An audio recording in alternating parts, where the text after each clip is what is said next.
menggunakan komputer. Yang ketiga adalah prinsip dalam mengetik dengan 10 jari. Dan yang terakhir adalah tips kesehatan dan keselamatan dalam menggunakan komputer.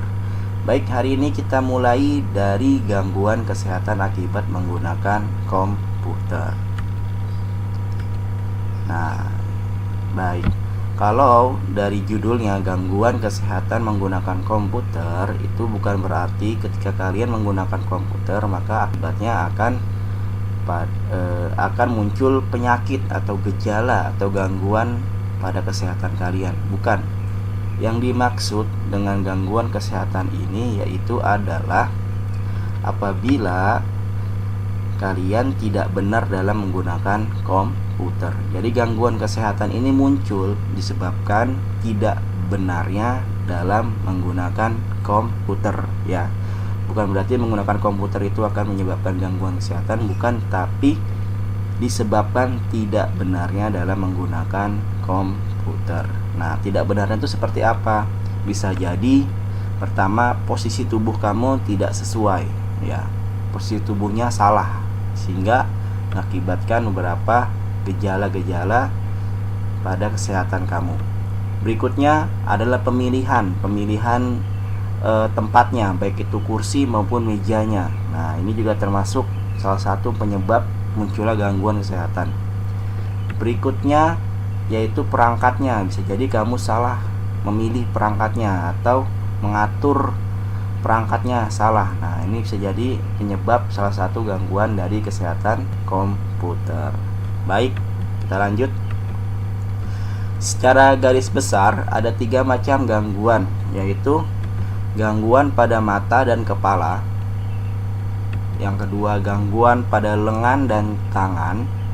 Dan yang terakhir adalah gangguan pada leher, pundak, dan punggung, ya. Jadi ada 3 macam gangguan secara besar, ya, garis besar, yaitu ada mata dan kepala, lengan dan tangan, leher dan pundak. Kita mulai dari mata dan kepala dulu, ya. Baik. Untuk bagian mata dan kepala, ya, gangguan pada mata dan kepala ini disebut dengan yang namanya adalah computer vision syndrome, ya. Vision itu adalah penglihatan. Nah, ini berarti gejalanya adalah pada penglihatannya atau pada matanya. Nah, gangguan yang muncul biasanya adalah yang pertama, sakit kepala, ya. Nah, ini biasanya kalau terlalu lama menatap komputer, akhirnya kepalanya sakit, ya.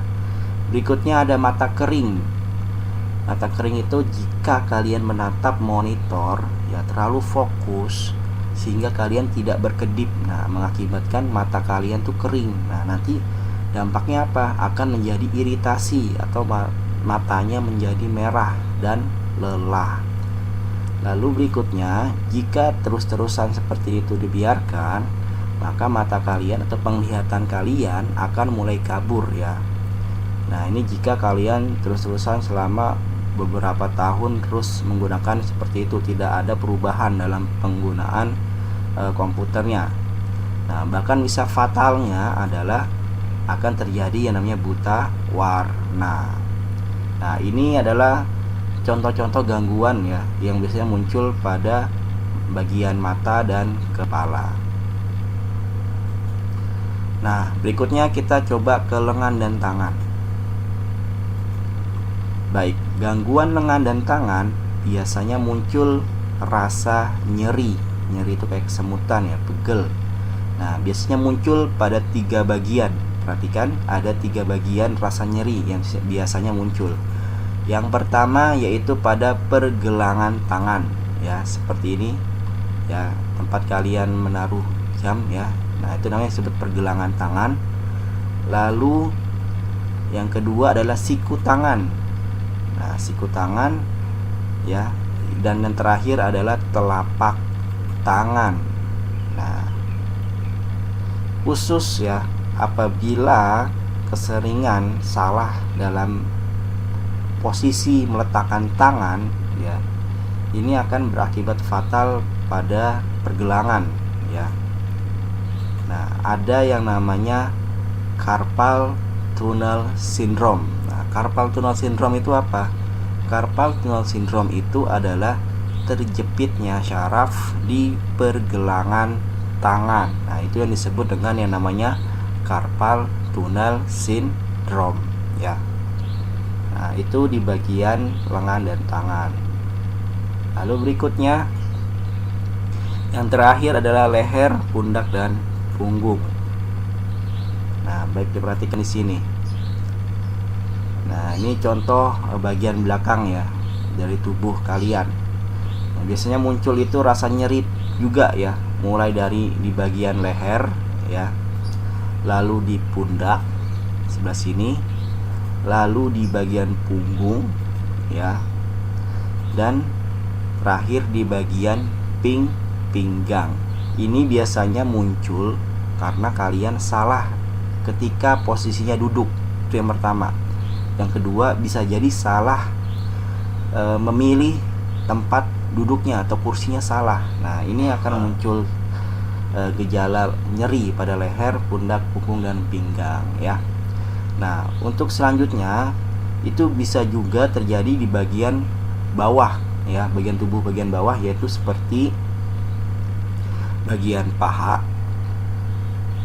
dan bagian betis. Nah, ini sering terjadi kesemutan biasanya ya, kalau terlalu lama posisi duduknya yang salah. Baik, hari ini kita di pembukaan bab 2 belajarnya sampai situ dulu ya, mengenai tadi gejala-gejala ya. Jika gejala tadi itu disebabkan bukan karena komputernya, tapi karena kalian salah atau tidak benar dalam menggunakan komputer, baik itu pemilihan kursi mejanya, pengaturan komputernya, ataupun